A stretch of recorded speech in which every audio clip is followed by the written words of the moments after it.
Hi, Loves. So we are still in the month of Oracle in her mystery school, deep in an exploration and a reclaiming of self-authority. And what that inspired me to share with you today are 3 keys to unapologetic boundaries. The way those two things relate, in my opinion, is that unapologetic boundaries that are actually received and that we can actually rest into, only arise from a reclaimed and a truly embodied sense and expression of self-authority. And self-authority is not a circumstantial thing. You know, for some reason this morning I was thinking about the queen and how so many people I've heard refer to a woman as a queen because she's got money, has a certain way of dominating and kind of having a presence over a space and getting everything that she wants, getting everything she asks for,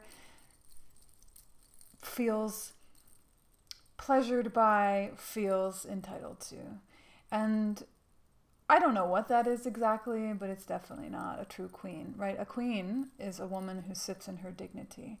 And dignity has nothing to do with circumstance. It has nothing to do with financial anything. And it certainly has nothing to do with the capacity to extend your will force over others or to inspire a portrait for others of confidence and of untouchability and that timbre of power, right? When we talk about self-authority, at least in the school, when I talk about it, what I am speaking of is a capacity, an indwelling power, an indwelling presence in you, in all of us, that simply knows what is for us and what is not for us. That knows how to sit down into the moment and sit down into true presence with what we are and then offer that. Stand behind it. Be inside of ourselves. And to speak from that place. I call it poise. You could call it charisma. It is a form of charisma. And it is not, as I said, dependent on circumstance. And for me, that's really important. It's a really important distinction because too many of us wait for circumstances to reflect our power to us, to reflect our success, to reflect who we are to ourselves. And that is not, for one thing, often that ends up being an illusion anyway, but self-authority and the kind that will allow you to speak through and into unapologetic boundaries that keep you safe and that shape your life in a way that's best for you. That comes from, that self-authority is an indwelling presence, and you'll bring it with you to everything. No matter what the circumstances of your life present, no matter what no matter anything, right? Life is going to change. We are not in control of everything. Who knows what you'll face? Who knows how the world will receive you and your gifts? Sometimes it gets it, sometimes it doesn't, right? So self-authority and dignity are a state of being. And that's what I'd like to speak to and support in this short talk today. So 3 keys to unapologetic boundaries. Unapologetic meaning you are not apologizing.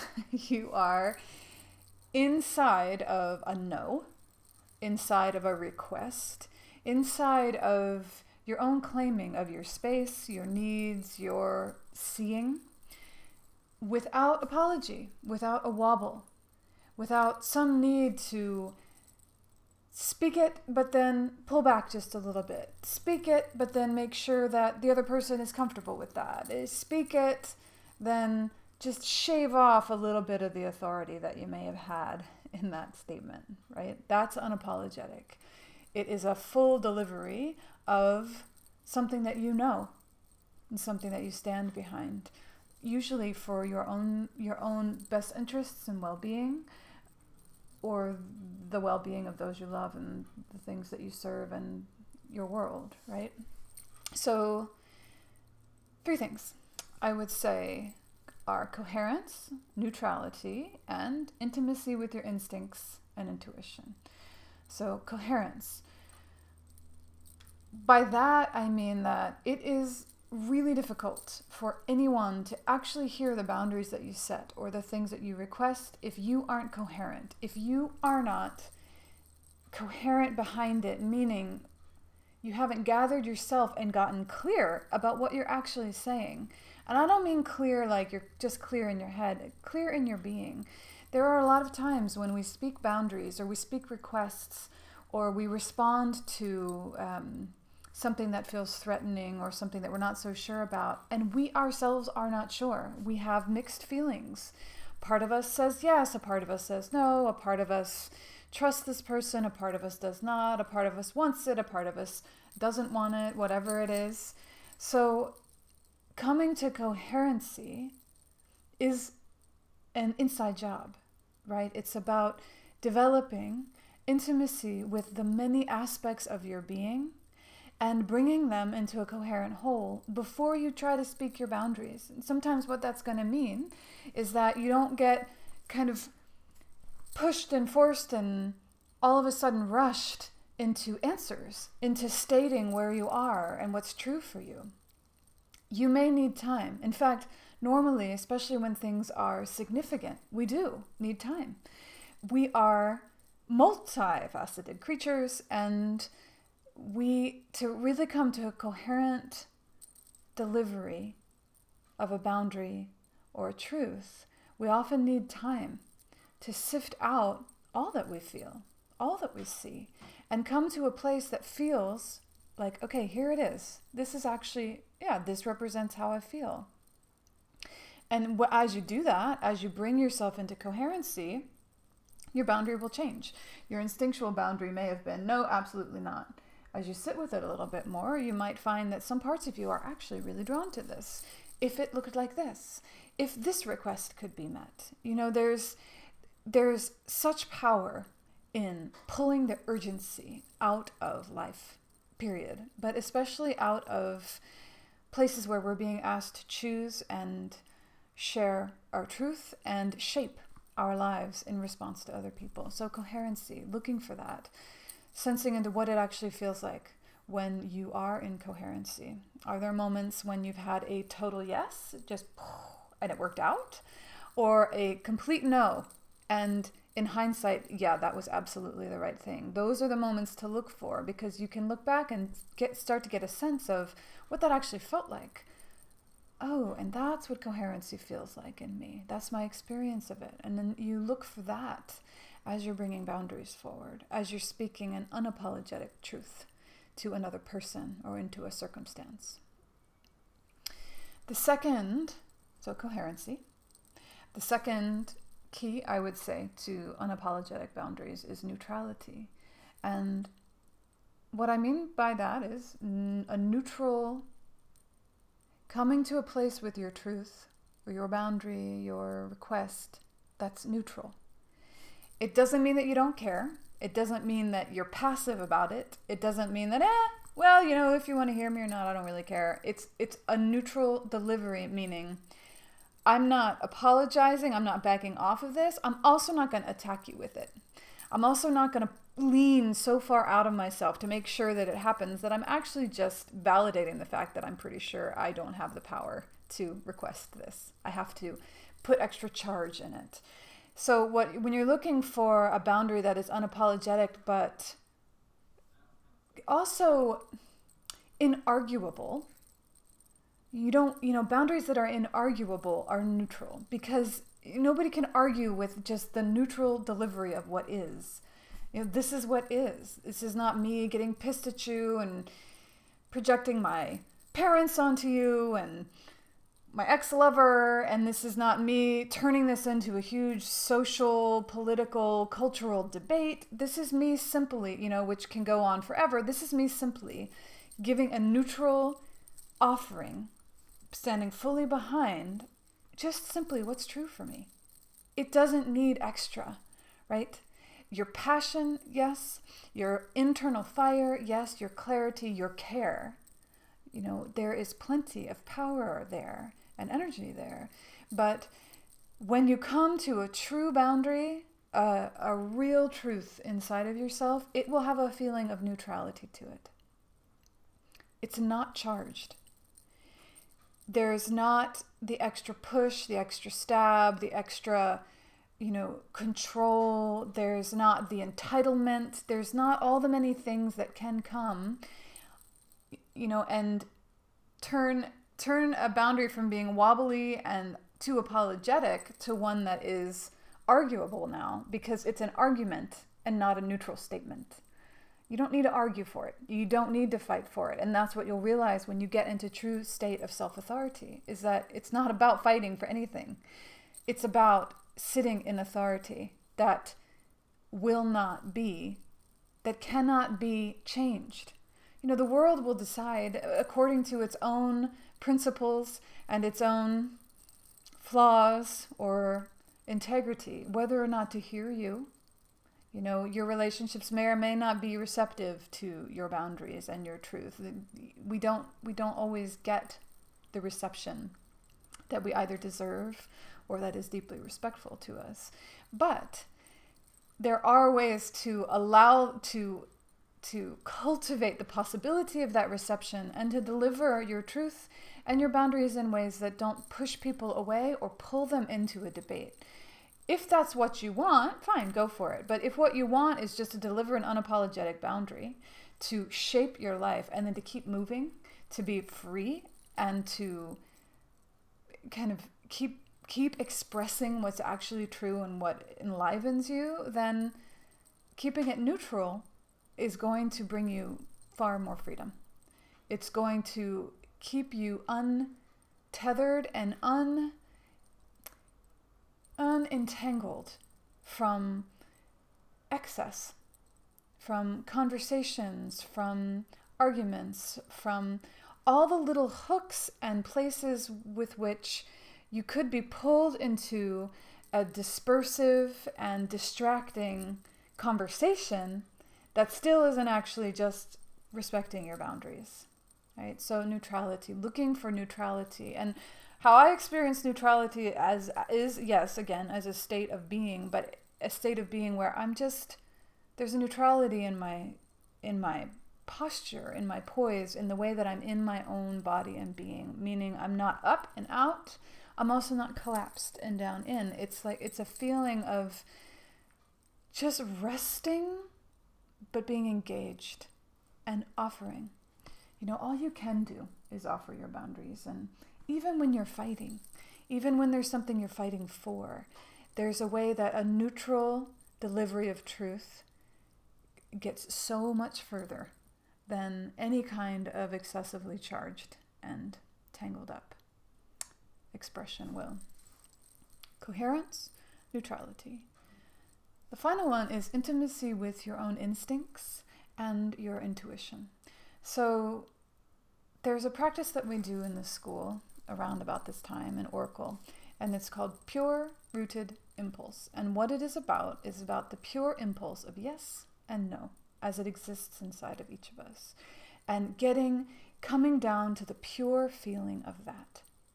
What does no feel like? That moment of no, or the moment of yes. It's the this is for me, this is not for me discernment inside of us. It is also they are also the two magnetic poles of I am drawn to this, I am repulsed by this.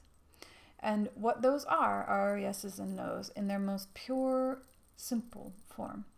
And what we do with the practice, which you can do in any way if you feel called to, is we pull out of all of the circumstances of our lives, we review them, and we feel what it feels like.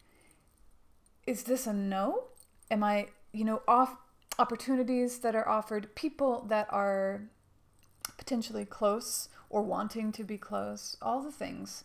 And starting to, in a more, in the sanctuary of our own presence, in our own, whatever it is, home, temple, room, yard, outside, having a minute to let ourselves feel completely, is there a yes or is there a no?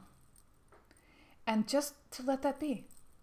What a lot of us do, which pulls us off of the intimacy with our own pure impulses and instincts, is we'll get an impulse or an instinct, we'll get a yes or we'll get a no, and the no is where the boundaries come from, and the no is where an unapologetic boundary comes from. It's a simple thing. I'm not available for that. I'm not interested. I'm not willing. It's simple. I'm repulsed. Repulsed can be a strong word. I am repelled.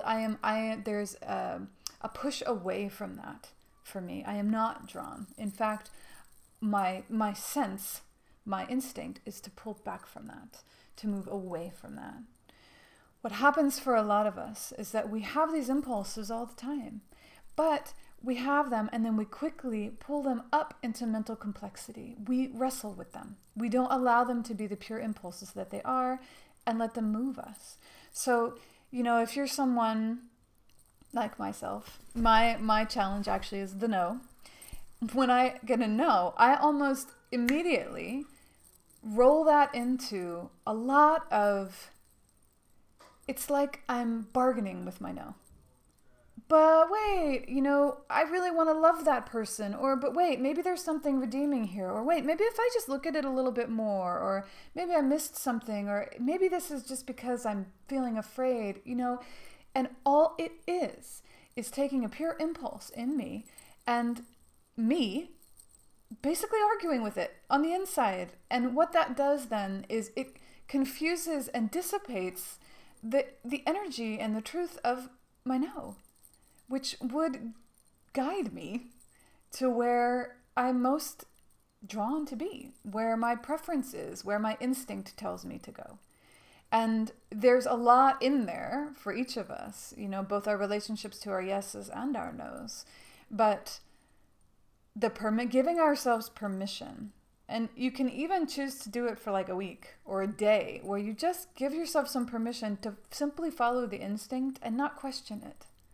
And same, like if you're delivering it with neutrality, you don't have to worry so much. This is not about other people. It's not even about the things themselves, right? There might be a person that you just get a no to. The push is away. You are pushed away, kind of repelled by this person. It doesn't matter what they look like on the outside, who they are in your life. And you know what? It doesn't even matter who they really are. It's not about that. In neutrality, you're not trying to determine the worth or the inner workings or whatever else about this person. You are simply asking to know for yourself, is this for me? Is this not for me? Am I drawn? Am I repelled? And if you let it be neutral, if you let it be an exercise in intimacy with just your own instincts, you can simplify your life.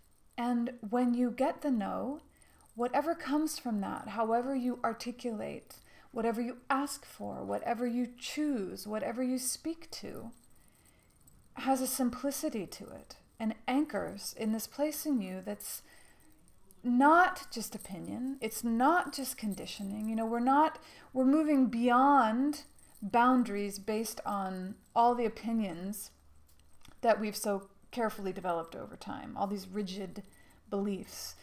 We're not, an unapologetic boundary is one that arrives from these kinds of impulses, true in the moment, and therefore inarguable.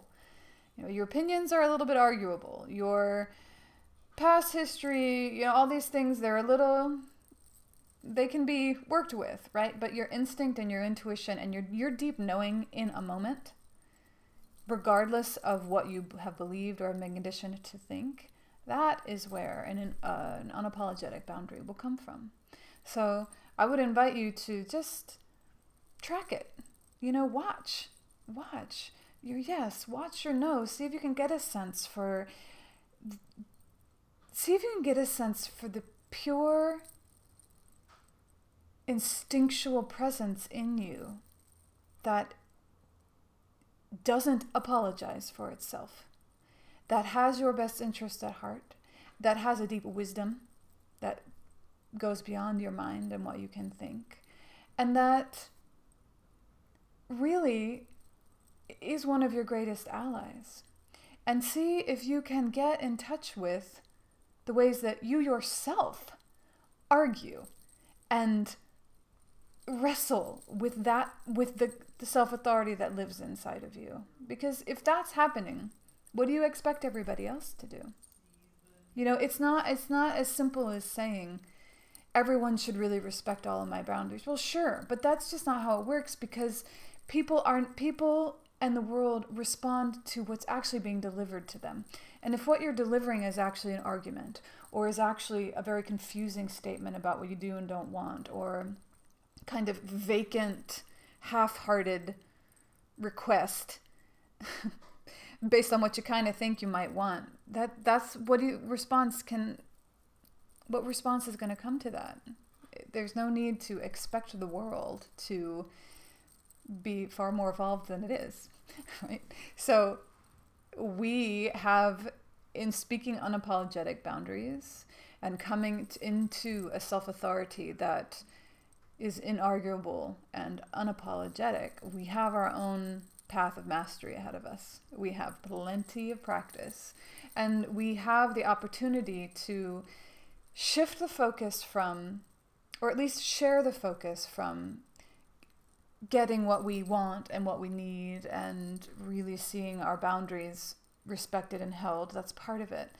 But knowing that sometimes that won't happen, and that the other part of it that cannot be taken away and is not dependent on circumstance is that it carves us, it creates more and more, it fosters more and more of our own knowing of how we work, what we need, and how we do deliver, how we do know what is and isn't for us.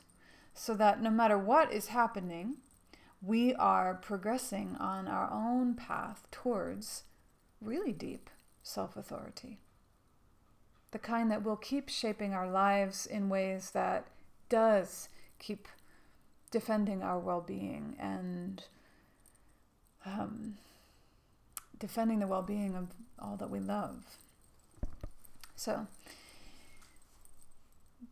those are my 3 keys for unapologetic boundaries. There are some other videos about boundaries which have some